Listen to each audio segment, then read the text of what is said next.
With ambient air alone in the research, after about 60 minutes at mild pressure, there's a measurable 50% increase in the amount of oxygen that's diffused into the blood plasma. And when you add a concentrator to that, it goes north of 100%. And then, of course, as you escalate to higher pressures, you're in the 800s to almost 1,000%.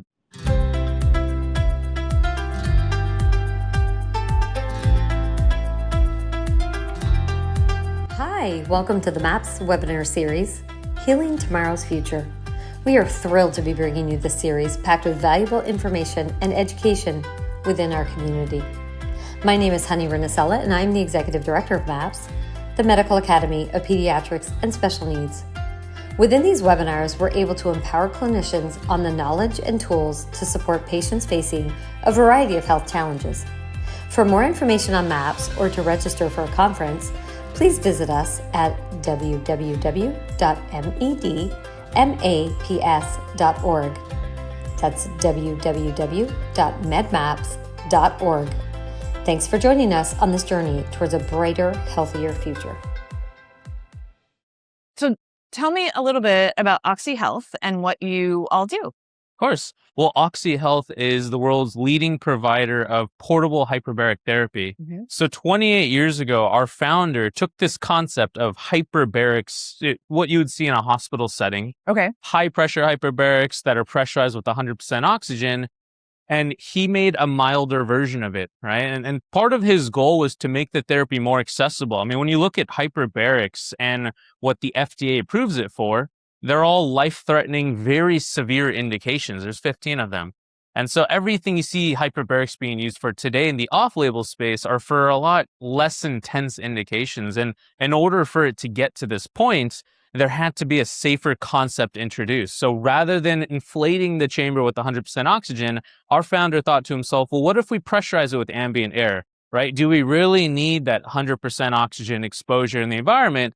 Or is it the pressure itself that drives the oxygen into your body while delivered through a mask, for example? And so from that whole idea, the world's first portable hyperbaric chamber was born. And, we've been doing this for almost 30 years now. We have almost 19,000 chambers in the market today. Wow. And we have safety data to show how safe this initial concept was. Okay. So tell me about the populations that you typically serve. Yeah, there's actually a very broad mix. So as you can imagine, when you're working with hyperbaric therapy, hyperbaric works by really helping your body's own or enabling your body's own ability to heal itself, right? So whether you're using it for sports recovery or you're using it for an acute injury, right? Recovering from an acute injury, hyperbarics serves a place in reducing inflammation, stimulating a lot of different healing pathways, and in supporting your immune system. So overall, it can really help the body heal itself. So we see it being used for athletes, for example. Yeah, no, I guess the one question that I did have was a lot of those listening will be parents. And so when you're talking about healing and, their children may have autism, Lyme, pandas, maybe talk a little bit about what are the benefits and why would they consider hyperbaric oxygen therapy? Okay.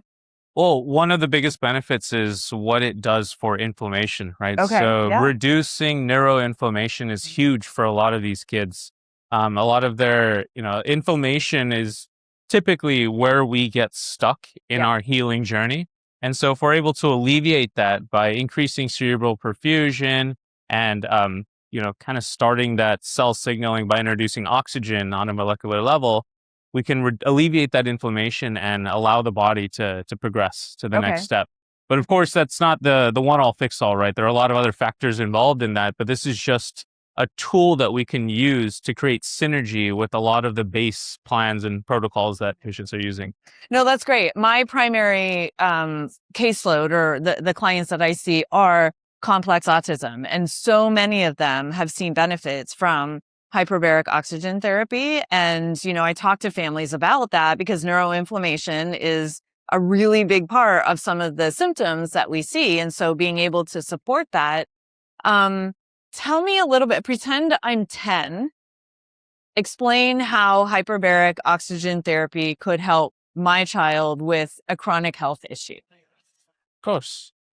Wait, pretend you're 10? Yeah, I'm 10. I know nothing about this. I'm just trying to get it so like parents are like, oh, oxygen therapy, like what does that do? So I know, try and simplify it. That's my point. Just simplify it for people who may know nothing about it. Well, it's a great way to supplement oxygen to your cells, right? Our cells need oxygen just to operate on a daily basis. Yeah. And when they're provided with more oxygen, more of the stuff that we breathe in, they do amazing things. So our bodies are always in this recovery mode, and we can accelerate that a little bit by providing it with more of the tools, or I guess vitamins like oxygen. You can call it kind of like a supplement or a vitamin. To do more what it's already programmed to do. Yeah. Okay, perfect. That's great. And so I'm a parent and I'm like, I want to consider this, but the ones that I've seen online are these massive, chambers. What are my options? Like, how would that work? Of course. Well, there's two types of hyperbarics, right? There are clinical hyperbaric devices and there are home hyperbaric devices. The home hyperbaric devices are milder versions of what you'll see in a clinic, right? So they're limited to mild pressure under FDA regulation, and they're a lot easier to use. Like you can actually use it completely on your own. Of course, if you're working with your child, you're not expecting them to be independent in operating this, but all of the home hyperbaric devices are engineered to be very easy to use. I mean, they're easy to operate. It's as easy as turning on a compressor, getting yourself in, closing the zipper, and shutting the valve, right? Compared to a clinical hyperbaric chamber where you actually require a trained technician who's gone to a 40-hour course to actually operate the device safely, giving you the trust that you need. So it's all about safety, right? Yeah, for sure. Because when you think about that, I have this oxygen. Is it flammable? Like what are the differences between the two options too? Because when I'm thinking about that, I would say, okay, so maybe the clinical version, the hospital version is going to make my whatever's, my inflammation heal faster than home. Is that accurate? Or what's the difference between the two? I mean, you said a couple of things, but what are the differences so that parents know, this is what I'm getting there and this is what I would be getting at home? Of course. Well, actually, a lot of the newer research is showing that different pressures have a different response from the body. Oh, okay. So there's some research that came out recently by Dr. Jason Saunders, where he answered that exact question. Okay. What's the difference between 2 atmospheres and 1.3 atmospheres? 1.3 being the mild version in a home chamber. And what he found is that when it comes to inflammation, 1.3 atmospheres had a significantly greater effect on interleukin 6, TNF alpha, TNF beta, right? Inflammatory markers that are or have a higher association with chronic disease, symptoms from chronic diseases, right? And higher pressures had a greater response when it came to different healing factors. So that's why you'll see in wound care, for example, they'll use high pressure hyperbarics in a clinical setting, right? So it's pretty fascinating to see that shift in the industry. Historically, there's a lot more research for high pressure because hyperbaric started with high pressure. It's been around for 30, 40 years. Mild pressure is something new to the industry and still growing. So, but I like to think of it as every minute you spend inside of the chamber, you're getting a dose of oxygen, right? So whether you're in there at 1.3 atmospheres for 60 minutes, breathing 100% oxygen or, just breathing ambient air, you're getting a certain dose of oxygen. And based off of that dose that you're receiving, your body will respond differently. So if you have a larger dose of oxygen, you're going to have a greater antioxidative stress response, as opposed to a lower dose of oxygen where you might get a completely different response. And we're starting to see some of the research show that response is more inflammation based. And once you pass a certain threshold in oxidative stress, then you get a greater antioxidant response. That's interesting. That's interesting. So imagine I'm a parent coming to you and my child, I feel that they would benefit from this. I want to get one for my home. You mentioned a mask. There's no way that my child's going to wear a mask. They probably won't sit in there. Like, tell me a little bit more about, again, my familiarity is autism, complex autism. How, why would I want to, because they're expensive. It's something that, is an investment, right? Which I'm willing to do as a parent. How is that going to work in my house? How can I make this successful? Of course. Well, actually, a lot of our patients don't use masks with oxygen. Okay. They actually stay with ambient air setups. Okay. And if you look at, children tend to be a lot more sensitive to oxygen than adults. And with ambient air alone in the research, after about 60 minutes at mild pressure, there's a measurable 50% increase in the amount of oxygen that's diffused into the blood plasma. And when you add a concentrator to that, it goes north of 100%. And then, of course, as you escalate to higher pressures, you're in the 800s to almost 1,000%, right? So there is a significant amount of oxygen introduced with just ambient air alone. Okay. Right? This wasn't something that was well researched 20 years ago, but there is research now to actually support how effective ambient air can be in itself. It's not a great fit for anybody, right? But it's in my opinion, it's a very safe therapy overall. You're not adding oxygen to the equation. It's a bit easier for children to use, and you're still able to get a healthy dose of oxygen without overdoing it. Okay. And so in some of the research that's out there, just what are the benefits? What are the things that we're seeing as a result of hyperbaric oxygen therapy? Of course. Well, inflammation is one of the biggest mechanisms in hyperbarics.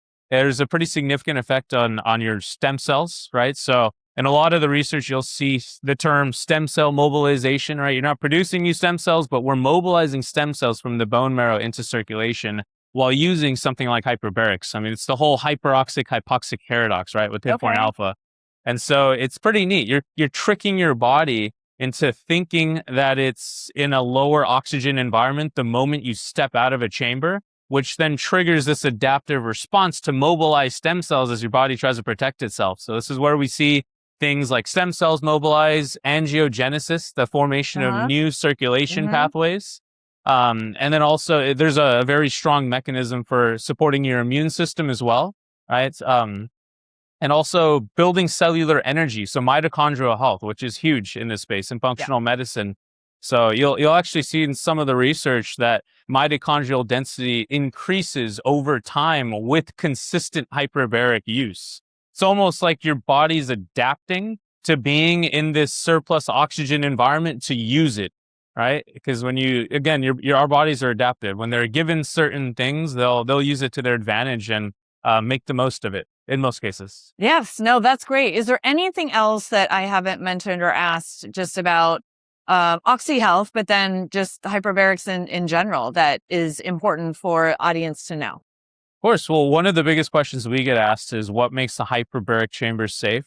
And, the industry standard right now is FDA, right? Having an FDA cleared chamber. Unfortunately, there are a lot of non-FDK cleared products in this world outside of just hyperbaric. Right. So, yes. It's just very important to remember that this is a class 2 medical device, meaning that there's a prescription requirement for the patient to actually get the device, but there's also a whole set of requirements for the manufacturer to safely build this device up to the industry standards for human use. So that's something that we get asked all the time, and I just always emphasize these conversations. Yeah. No, that's great. Thank you so much. I appreciate it. Thank It's you. been great and really informative. Thank you. Thank you. Thanks so much for joining us today. I'm Honey Renisella, and this is MAPS. As we heal tomorrow's future, we appreciate you joining us on the journey. We'll see you next time.